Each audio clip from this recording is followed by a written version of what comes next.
पुंडलिक वरदे हरी विठ्ठल श्री ज्ञानदेव तुकाराम राजा रामचंद्र भगवान की जय। श्रीरामचंद्राय नमः। रिघोणी तिच्या उदरांतरी नखाग्री तिचे काळीज चिरे अंत्रमाळा गेहोनी करी निगे बाहेरी वानर। दसरा दिवाळी तोची आमासन सखे हरिजन भेटतील अमुक जोडिल्या पुण्याची आराशी। सर्व या ठिकाणी उपस्थित यज्ञभूमी परिसर किष्किंधाकांडाची सांगता कथेचा प्रसंग असा चाललेला आहे। राक्षसीने सिंहिका नावाची हनुमंतरायाने विचार केला, रामाचा भक्त होता आणि रामाचं ब्रीद होतं, स्त्रीचं हनन करायचं नाही आणि म्हणून माझ्या हनुमंताने एकच केलं, कारण स्त्रीवर अत्याचार अन्याय करणे हा धर्मार्थ नाही आणि पुरुषार्थ नाही। मग काय केलं पाहिजे? हनुमंतरायानं असणारा पोठामध्ये असणारे गेला, तिचं काळीच चिरलं, अंतरमाळा म्हणजे आतडे तिचे बाहेर काढले आणि वानर बाहेर आलं। मग काय प्रसंग घडलाय का? नाही दाता तळी अडकले, नाही चाविता चाखिले, नाही मेदमास भक्षिले, जीवे घेतले वानरे। चमत्कार आहे। परमार्थामध्ये भक्ती ज्यानं ओतप्रोत केलेली आहे किंवा ज्यानं मनोमय अशी भक्ती केलेली आहे त्याच्याजवळ संकट येत नाही, दुरापास जात असतात। माझ्या हनुमंतरायानं राक्षसीनेच्या पोटामध्ये शिरला, कुठंच नाही दातातळी नाही ना कुठं जिभे खाली नाही ना कुठंच नाही, काही धक्का सुद्धा लागू दिला नाही। आणि म्हणून एक लक्षात घ्या, जो कोणी धर्मात्मा असतो, जो कोणी असणारा सेवक असतो, जो कोणी भक्तीनं भरलेला असतो त्याला दुःखाची पर्वा नसते किंवा कुठल्या संकटाची अडचण येत नाही। खरं तो भक्त आहे। आणि माझ्या हनुमंतरायानं त्या राक्षसीनीचा वध केला गेला आणि म्हणून मग काय काय प्रसंग घडलाय का म्हणतात? नाही दाता तळी अडकले, नाही चाखिता चाखिले, नाही मेदमासे भक्षिले, जीवे घेतले वानरे। काही केलं नाही। ज्यानं अंतःकरण पूर्वक भक्ती केली ना, देव त्याला असणारा सहायकारी होत असतो, त्याचा सहाय्य बनत असतो। माझ्या हनुमंतरायानं स्वामीच्या कार्यासाठी निघाले होते माझे हनुमानजी, पण आडवे विघ्न कसे निर्माण होतात, ना रगडला नाही ना चगळला नाही, ना कुठल्याच प्रकारचा असणारा त्या ठिकाणी वेदना सुद्धा दिल्या नाहीत, पण एका क्षणामध्ये त्या दुष्ट राक्षसीनेला असणारं मारलं। हनुमंतराया उदरातून बाहेर आले म्हणतात, मी म्हणे हे अल्प पशु तवहा वानरू अति कर्कशु, भरू न शकताची घासू जीवनाशू, येणे केला जीवाचा नाश केला। कोणी येणे म्हणजे कोणी? हनुमंतरायाने। कारण त्याला मी संबोधलं होतं, काय संबोधलं होतं? हे अल्प पशु आहे होय। आणि म्हणून मी वारंवार सांगत असतो, कोणालाही कमी समजायचं नाही, कारण माझा हनुमंतराया रानात राहणारा पाले खाणारा दिसत असला तर त्या माझ्या हनुमंताची भक्ती किती श्रेष्ठ होती। निकटवास हनुमंते पै केला, म्हणून देखिले रामचरण, दासत्व निकट हनुमंते पै केले, म्हणून देखिले रामचरण। म्हणून भक्ती केलेली वाया जात नाही, हे निश्चित कराय, फळाला येते म्हणजे येते। आणि म्हणून माझ्या हनुमंत राक्षसीने आता विचार करते, पोटात शिरलं, दातातरी अडकलं नाही, गिळून टाकावं असं वाटलं, बाहेर येतंय का नाही शंका होती, नाही येणार असं वाटलं, पण काही सुद्धा होईल नाही। पण मुठमाती केल्याशिवाय वानरानं मला सोडलं नाही। राक्षसीने म्हणू लागली, याची धरू जाता छाया, छाया माया नाशिली काया, उतरिले मी कपिराया, तुझे पायाचे ऐका सद्भक्त, नीरजे. भक्तांना असणाऱ्या शिव्या दिल्या तरी त्या काय असतात, मोक्षाला नेऊन सोडतात. होय. त्यानं जरी असणारा वाईट वृत्तीनं बघितलं तरी तुमच्याकडे कृपादृष्टी होत असते त्या भक्ताची. काय म्हणू लागले ती राक्षसीने, मी त्याची छायारूपानं प्रत्येक आलेल्या जीवाला सिंहिका काय करायची, छायारूपानेच त्याला गिळंकृत करायची. पण त्यानं मला सोडलं नाही, माझ्या जीवासहित माझी काया संपवली. नव्हे एवढं काया जरी संपवली असेल पण माझा उद्धार त्यानं केला. एवढा हनुमान पराक्रमी आहे. बोलू लागली आहे का, श्रीराम भक्ताचे रजकन निशेष नाशिती जन्म मरण. हो घात क्या देते ब्रह्मपूर्ण साधू सज्जन कृपाळू. कृपाळ आहे तुम्ही संत माय बाप, कृपावंत काय मी पतित कीर्तिवान. कारण ते उद्धारक आहे. माझ्या श्रीराम भक्ताच्या पायाचे रजकण लागले होते फक्त त्या शिळेला, तर त्या शिळेचा उद्धार झाला होता, सामान्य नाही. म्हणून संताचा महिमा तो बहुदुर्गम, शाब्दिकाचे काम नाही येते, फार मोठा महिमा आहे त्याचा. आणि म्हणून तिला लक्षात आला आज कुणाला त्या शिंहिकेला त्यानं माझं नुसतं काया संपवलं नाही तर जन्म मरणातीत पलीकडे नेऊन सोडलं. कारण हे नकोच, पुनरपि जननम पुनरपि मरणम का उपजयते नासे नासे ते पुनरपि दिशे हे घटिका यंत्र जैसे परिभ्रमण.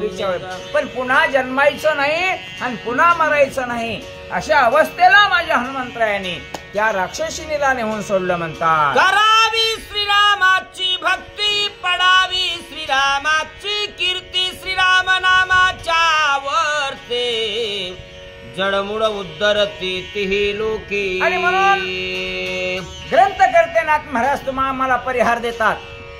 तुम्ही करा काय, लागून या पाया विनिविते सकाळा अशी. काय करा, त्या भगवंताचं चिंतन करा, त्याचे नाम घ्या. मग त्याचा परिणाम काय, तो मोक्षाला नेऊन सोडतो. करायचंच असेल तर हाताने टाळे वाहे रंगी टाळे नाचे न उदास. हे देई हातास पाया सुख, डोळे तरी तुम्ही घ्या रे सुख. पहा विठोबाचे मुख, कान भरोनी ऐकेन तुझी कीर्ती. हेची मज विश्रांती देई देवा. एकच करा, त्या रामाची भक्ती करा आणि त्याचं चिंतन करा, त्याचं भजन करा, त्याचं मनन करा, त्याच्या स्वरूपाचं वर्णन करा. कारण तोच तुमचा उद्धारक आहे निश्चितपणे. पण हा विश्वास पाहिजे, निश्चितपणे दृढ विश्वास ठेवलास ना, मागे पुढे उभा राहे सांभाळीत, आघात निवारवया. म्हणून त्याचं भजन आणि चिंतन करा म्हणतात. ऐसी देवोनी आरोळी सिंहिका पडे समुद्र जळी, स्वर्गी देवी पिटली टाळे आतुर बळी हनुमंत. माझ्या हनुमंताचं वर्णन, श्रीराम भक्ताचं वर्णन करायला लावणारी ही सिंहिका आहे. ती सांगायली नाथबाबा तर तुम्हाला आम्हाला रोजच सांगायलेत, पण सिंहिका आज म्हणत्या त्याचं नामस्मरण करा. कुणाचं, राम भक्ताचं. का, कारण त्याच्यामुळे उद्धार आहे. आणि म्हणून एवढी गडगर्जना केली आणि त्या सिंहिकेनं आरोळे दिल्या. आणि आरोळे देऊन काय केलं म्हणतात, सिंहिका ही समुद्राच्या असणाऱ्या जलामध्ये पडली गेली म्हणतात. राहू पासोणी सुटे चंद्र, तैसा शोभला तो कपिंद्र, त्यासी देखोनी स्तवित इंद्र, ब्रह्मा शंकर देखोनी. ऐका, ग्रंथकर्त्यांनी उदाहरण दिलं. जसं पौर्णिमेच्या दिवशी चंद्राला ग्रहण लागावं, म्हणजे राहू हा गिळंकृत करतो म्हणे त्या चंद्राला. आणि ज्यावेळेस तो ग्रहण सुटतो आणि त्याच्या मुखामधून हा राहू पासून चंद्र सुटतो ना, तसा माझा हनुमंतराय त्या ठिकाणी विजयी झाला. विजयी भाऊ देवाच्या सानिध्यात जर जीव आला ना, विजय व्हावा असा म्हणायचंच नाही, आपोआप विजय संपादन होत असतो. आणि त्या न्यायाप्रमाणे असणार तो इंद्रदेव, तो चंद्राकडे बघून जसा इंद्रदेव असणार त्या ठिकाणी स्तवन करतो ना, ब्रह्मदेव शंकराकडे बघून तशा स्वरूपाने या ठिकाणी सगळीकडे जगतात आनंद पसरला. छायाग्रही जीवे मारी दुष्ट नष्ट कामाचारी भयानक क्रूर भारी ते वानरी नखाग्री आणि म्हणून एक लक्षात घ्या, या विश्वामध्ये भगवान परमात्मा भक्ताच्याही रूपाने त्या ठिकाणी अवतारला जात असतो. कारण जे देव काम करतो नाही त्याच्यापेक्षा अधिक भक्त काम करत असतात. देव देशीतही सागेशी आहे, पण संत उदार उदार भरले अनंत भांडार, एवढं संताचं असणार उदारत्व आहे. म्हणून काय केलं त्या ठिकाणी माझ्या हनुमंतरायानं, त्याचा उद्धार केला. छायाग्री असणारी ती राक्षसीने होती ना, दुष्ट होती, नष्ट होती, कामाचारी होती, कितीतरी असणार त्या ठिकाणी संबोधना केल्या. पण भयानक क्रूर असलेल्या राक्षसीनेला माझ्या हनुमंतरायानं नुसत्या नखानं मारलं, काळीज बाहेर काढलं, जीवन यात्रा संपवली, नवे नवे मोक्षाला नेऊन सोडलं म्हणतात. करिता समुद्री उड्डाण चारी पराक्रम अति गहन त्वा दाखविली अंगवन श्रीराम भजन निज नेटी. 4 प्रकारचा पुरुषार्थ माझ्या हनुमंतरायानं केला गेला. समुद्रावरून उल्लंघन करत असताना सगळ्यांना ज्ञात आहे. तो पर्वत आला होता, महेंद्रगिरी नावाचा पर्वत होता, ही शिंका होती, बरेच काही अडथळे आले, अडचणी आल्या. धर्माचं काम करत असताना माणसाच्या जीवनामध्ये अनंत अडचणी येत असतात. आणि एक लक्षात घ्या, माणसाला जीवन हे अडचणीतून बाहेर काढायला शिकवतं, कसं कणखर बनायचं असतं. आणि तो पुरुषार्थ केला माझ्या हनुमंतरायाने. उड्डाण केले आणि उड्डाण करत असताना तू काय पुरुषार्थ दाखवलास, तुझ्या पुरुषार्थाचं अलौकिक वर्णन करावं लागेल, एवढा पुरुषार्थ माझ्या हनुमंतरायाने केला. राम नामी दृढ भक्ती राम स्मरणी दृढमती अति दक्षता राम भक्ती श्रीराम शक्ती बळिष्ठ. पण एक लक्षात घ्या, दृढ भाव आणि पक्का निश्चय लागतो बरं का भक्ती करत असताना. त्या भगवंताचं भजन मात्र निश्चयाचं पाहिजे. निश्चयाचे बळ म्हणे त्याची फळ. कारण का, निष्ठावंत भाव भक्ताचा स्वधर्म निर्धार हे वर्म चुकू नये. वर्म चुकू द्यायचं नाही. देव तुमच्या बाग लागून आल्याशिवाय, तुम्हाला संकटातून असणार सोडवल्याशिवाय राहणार नाही. भजन निक वागणं पक्क पाहिजे. आता काही माणसं नुसतं सांगतात, वागत नाहीत. आता हे बोलायचं नाही, कारण बोलून उपयोगच राहिला नाही या जगतामध्ये. त्याच्यामुळे आपण गप्प बसायचं का, जसं ज्याला वागू वाटेल तसं ते वागतील. हा म्हणे उगार हेंजे जे होय ते पाहे.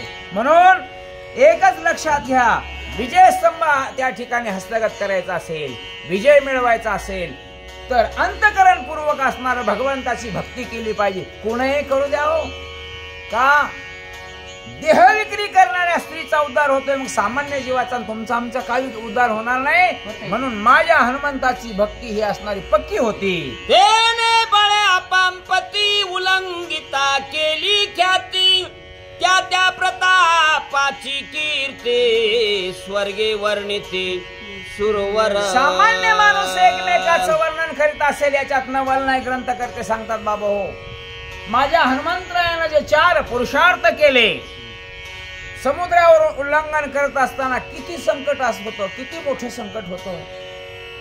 बकळ वानर म्हणत होते गुरुजी, ह्यालाच पुढे पाठवालेत, आमचा काही नंबर लागतोय का नाही, आम्हाला जाऊ द्या. बऱ्याच जणांनी प्रयत्न केला. कुणी पलीकडे गेले, आईकडे येणं होत नाही म्हणले, कुणी अर्ध्यापर्यंत जातावं म्हणले. म्हणून माणसाने एकच विचार केला पाहिजे, जैसे ज्याचे जीवन, ज्याला जे काम करतंय त्याच्यावर सोपवलं पाहिजे. कारण मला जमतंय ते तुम्हाला जमत नाही, तुम्हाला जमतंय ते ह्यांना जमत नाही. म्हणून माझ्या हनुमंतरायानं हा पुरुषार्थ करत असताना अनेक संकट असणार त्या ठिकाणी सामना केला. संकटाचा सलाखून निघालं पाहिजे. जीवनामध्ये माणसाला संकट नको वाटते, पण संकट ज्या दिवशी माणसाच्या जीवनात येतात त्यावेळी जीवन कसं जगायचे ते संकट शिकवत असतात. म्हणून संकट पार केले आणि स्वामीचं कार्य फळाला आणायला सुरुवात केली. प्रथम उड्डाणी महाबळी महेंद्र दाटला भूतळी सर्प दडपले पर्वता तळी नाग पाताळी हडबडते. पहिलं संकट आल्याचं लक्षण ग्रंथकर्ते विशद करतात. महेंद्रगिरी नावाचा पर्वत माझ्या हनुमंतरायाला भेटण्यासाठी आला होता. हनुमंतरायाने विचार केला मला भेटायला आणि तुझ्यासोबत थांबायला वेळ नाही. स्वामी काज गुरु भक्ती पितृवचन सेवापती हीच खरी माझी सेवा आहे. मला जाऊ द्या, मला लंकेत जायचंय, फार मोठा असणार त्या ठिकाणी पुढचं कार्य करायचंय. त्याने सांगितलं नाही थांबा. हनुमंत वाढत होता तो महेंद्रगिरी नावाचा पर्वत. हनुमंतराया म्हणाले नको बाबा, का जाऊ दे मला पुढं. नाही म्हणले मला स्पर्श तरी केला पाहिजे. काय शक्ती असेल, काय सामर्थ्य असेल, हे सामर्थ्य सगळं एका प्रभू रामचंद्राचं होतं लक्षात घ्या. आणि म्हणून माझ्या मारुतीने नुसता अंगठा लावल्याबरोबर तो महेंद्रगिरी नावाचा पर्वत असणारा खाली दडपला गेला. पाताळामध्ये शेष नारायणापर्यंत हाकार उडाला म्हणतात. ऐका पुढची कथा. हे प्रतनम उड्डाणाची ख्याती दुसरी हनुमंताची कीर्ती मैनाद्री देता विश्रांती नघेची कपिपती महाबाहो. विश्रांती घेतली पाहिजे पण प्रसंगानुरूप जीवनामध्ये वागलं पाहिजे. तर माणूस दवाखान्यात पुढं उभा आहे ना आम्ही म्हणाला थांबा आता चहा पाणी करूया. नाही, समयो जाणा समयो जाणा समयाशी सादर व्हावे. माणसानं समयाला सादर प्रसंग ओळखला पाहिजे जीवनामध्ये. काही माणसाला जीवनात प्रसंग बी कळत नाही, कसं वागावं हेही कळत नाही. म्हणून माझ्या हनुमंतरायाने सांगितलं बाबा मला पुढे जायचंय. धर्माचं काम करण्यासाठी भगवान रूपी असणाऱ्या माझ्या प्रभू रामचंद्रानं माझ्यावरती सोपवलेली जबाबदारी आहे आणि त्या जबाबदारीतून मला पूर्णत्वाला न्यायची, मला मुक्त व्हायचंय. विश्रांती घ्या, नको विश्रांती. निघाले हनुमानजी पुढे म्हणतात. विश्रांती न घेहोनी महाबळी पर्वती ठेवता अंगोळी भारे बुडाला समुद्र जळी बैसला तळे भारभूत. परीक्षा घ्यायचीच नाही. घेतली हनुमंतरायाची परीक्षा पर्वतानं. जाऊ दे म्हणले हनुमंतराया, वेळ आताही थांबायची नाही, चहा पाणी करायची वेळ नाही, विश्रांतीची वेळ नाही. नाही नाही त्यानं आग्रह केला. त्यावेळेला हनुमंतरायाने नुसता अंगठा लावला. अंगठा लावल्याबरोबर समुद्राच्या तळालाच जाऊन बसला. मग पुढचा प्रसंग काय घडला ऐका. आतळ वितळ सुताळ रसातळ आणि तळातळ हडबडिले सप्त पाताळ भारे प्रबळ आतळ गिरिदाटी सुतळ तळातळ रसातळ सप्त पाताळ खाली सप्त पाताळापर्यंत हडबडा उडाला. का? शक्ती सामान्य नव्हती. नैष्टिक ब्रह्मचार्याच्या अंगामध्ये होती ना हनुमंतरायाच्या. त्यावेळेस विचारलं होतं हनुमंतरायाला का बरं ते दाखवलं नाही तुमचा पुरुषार्थ तिथं. ते म्हणजे रामाची भेट होत नाही तोपर्यंत दाखवायचा नाही आणि म्हणून नंतर दाखवेन. कारण पराक्रम गुरुच्या समोर असणारा सिद्ध केला पाहिजे. सामान्याच्या समोर सिद्ध करून करायचे काय? कोण पाठवून थाप देणार आहे आपल्या? आणि जो आपल्या पाठीवरून थाप देणार आहे त्याच्या पुढे आपण आपला पुरुषार्थ दाखवला पाहिजे. आणि मग सप्त पाताळापर्यंत असणारं संकट निर्माण झालं. हा हनुमंतरायाच्या प्रतापाचा पवाडा ग्रंथ करते विशद करू लागले. अंगोळी लाविता हनुमंत भारे कोंदला पर्वत हा दुजा पवाडा समुद्रात केला विख्यात वानरे. काय पवाडा केला? त्याचं वर्णन स्वर्गातले देव करू लागले टाळ्या वाजून आणि फुलांचा वर्षाव करून. दुजा पवाडा हा अंघोळी लावली गेली, नुसता अंगठा लावला अंगठा. तर त्याचाही काही दोष नव्हता. तेही म्हणे रामभक्त आला, त्याची एकदा भेट घ्यावी त्याची इच्छा होती. पण इच्छा व्यक्त करताना प्रसंग ओळखला पाहिजे माणसाला. कारण एखादा माणूस संकट समयाला निघतोय चालतोय आणि एखादे पाहुणे वाटत बस नाही थांबावंच लागते. थांबा म्हणू नका, तो आधी जलद गतीनं पुढचं काम करा म्हणून सूचना केली पाहिजे माणसाला. आणि तशा प्रकारे त्या ठिकाणी नुसता अंगठा लावला तो असणाऱ्या सप्त पाताळापर्यंत गेला. हा दुसरा पवाडा हनुमंतरायाने केला म्हणतात. उल्लंघिता पांपती तिसरी केली महाख्याती सुरसा केवळ कपट मूर्ती निजात्म शक्ती जिंकली. दानवाची माता सुरसा कपटी होती. माणसानं जीवन जगत असताना निष्कपटपणाने जीवन जगलं पाहिजे. कोणी समोरचे कसे म्हणून द्या. आता कधी कधी आता हे तुम्ही हे करायला मला बोलायचं नाही. माणसं का विरोध करतात आणि का विरोधाने वागतात याचा मी बारकाईने विचार करतो. बरं. जीवनामध्ये आपल्याकडून कुणाचं कपट होता कामा नये. हेच दिसरा आहे, हाच दिवाळी आहे. सण वेगळे करायचे नाही, दुसऱ्याच्या जीवनातला अंधकार घालवणे म्हणजे दिवाळी आहे. दुसरा दिवाळी काय आहे? दसरा कोणता आहे? दसरा तोच आहे, दहांचा नाश करा तुमच्या अंतकरणामधल्या, तो दसरा आहे. माणसं वेगळ्याच वळणावर चाललेले आहेत. असू द्या, जास्त मार्गदर्शन करण्याची आपली काही पात्रता नाही. आणि म्हणून एक लक्षात घ्या, मी काय सांगत होतो तुम्हाला, जीवन उज्ज्वल करायचं असेल निष्कपटपणानं वागा. कपटाचा झाडा घ्यायचा विचार केला होता माझ्या हनुमंतरायाच्या त्या सुरसेनं. कारण काही काही माणसाच्या डिक्शनरीमध्ये एकच शब्द लिहिला असतो, बाकीचे शब्दच नसतात. ह्याचं कसं वाटोळ करायला पाहिजे, त्याचं कसं वाटोळ करायला. आणि म्हणून त्या सुरसेनं हा विचार केला होता.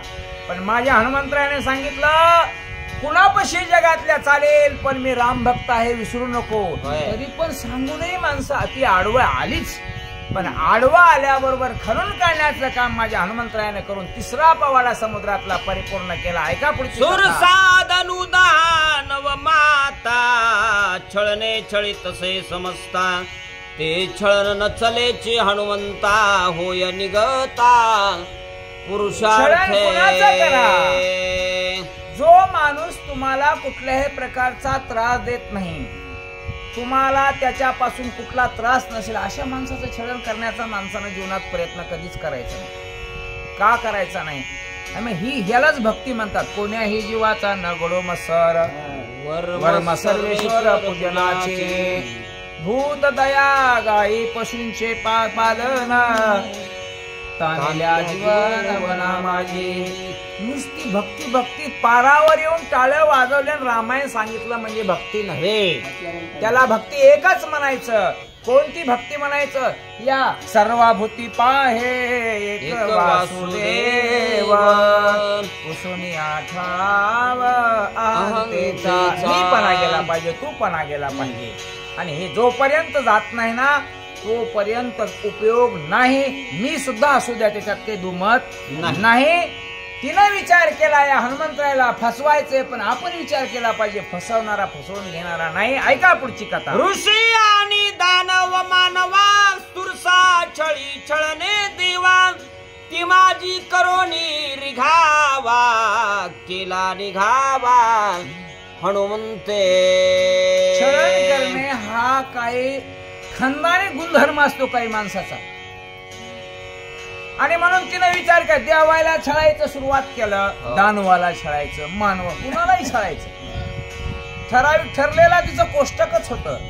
पण माझ्या हनुमंतरायानं विनंती केली होती, माय आडवं येऊ नको. आडवं येणं चांगलं नाही. धर्माच्या कामात कधी आडवं याचं नाही. काही माणसाने सत्य होऊ दिलं नाही, त्याचं काही शिल्लकच राहिलं नाही. का नाही? तुम्हाला काही देणं होत नसेल तर देऊ नका, करणं होत नसेल तर करू नका, पण धर्माच्या कामात आडवं तरी येऊ नका. हे निश्चितपणाने एक लक्षात घ्या. म्हणून तिचा झाडा घेतला त्या कपटाचा, त्या सुरसेचा. माझ्या हनुमंतरायानं तिला संपवलं. पुढचा पवाडा ऐका. सुरसा हनुमंत गिळीला, परंतु जीवे नाही गेला, तिचा घात नाही केला, झाडा घेतला कपटाचा. ते काढलं पाहिजे मधलं मी पण, अहंकार, कपट, वाईट असणारे गुण त्या ठिकाणी काढले पाहिजेत. माझ्या हनुमंतरायानं एकच काम केलं, मारायचं नाही म्हणले. का? मारणं हा आपला पुरुषार्थ नाही. कारण स्त्रीच्या जवळ जाणे हा हनुमंतरायाचा विशेष नव्हता, पण स्वामीचं कार्य करायचं होतं म्हणून जावं लागलं होतं काही काही ठिकाणी. आता बरेच प्रसंग आहेत, मी काही कथन करणार नाही त्याचे. माझ्या मारुतीने एकच विचार केला, ही दानवाची माता आहे आणि मातेला कुणाची माय असू द्या, तिला तिचं छळन करायचं नाही, पण तिच्यातलं कपट करून निष्कपट करायचे आपल्याला. तिला त्याला वृत्तीवर आणायचे. कोणत्या? वाईट वृत्तीवरून सत्प्रवृत्तीवर आणायचे. हा विचार हनुमंतरायाने केला आणि कपटाचा झाडा घेतला. म्हणतात, तिची या कपटाची करिता झाडी सुरसा झाली, ते बापुडी पाया लागोनी तांतडी वंदी आवडे आता म्हणू लागले करताळी बोला मुखी नाम. इथपर्यंत कळालं नाही, आतापर्यंत कळालं नाही. कपटाची झाडी घेतल्याबरोबर परिवर्तन झालं. पण ही गोष्ट खरी आहे गुरुजी. काही काही माणसं का नाही, जसा नदीतला गोटा असतो ना, त्याच्यावर गेल्यासच वरून माणसाला आपटून पाडतो, पण त्याच्यात काही बदल होत नाही. पण सुरसेचा झाडा घेतला बरोबर माझ्या हनुमंतरायानं, तिच्या जीवनात परिवर्तन झालं. पायाला लागली माझ्या हनुमंतरायाच्या. आधी गळायला आली होती, संपवायला आली होती. पण एक लक्षात घ्या, भक्त कधी संपत नसतात. काही माणसाचा भ्रम असतो. आपल्या जीवनामध्ये निश्चितपणानं आदर्श घ्यायला शिका. दुसऱ्याला संपवण्याचा प्रयत्न करू नका. एक दिवस तुम्हाला संपावं लागणार आहे. आणि म्हणून तो विषय तिनं मांडला होता की या हनुमंताला मी संपवणार. पण माझ्या हनुमंतरायाने तिला संपवलं आणि आपल्या पायाशी लोळण घ्यायला लावली. म्हणतात आजीपासून आता निमाली कपट वार्ता, विजयी होशील हनुमंता. श्री रघुनाथा हे सामर्थ्य आहे माझ्या हनुमंतरायाचं. नवे नवे भक्ताचं सामर्थ्य आहे. ज्याला संपवायला आली ती आता माझ्या हनुमंतरायाला आशीर्वाद देऊ लागली. हा, आजीपासून आता संपलं माझं.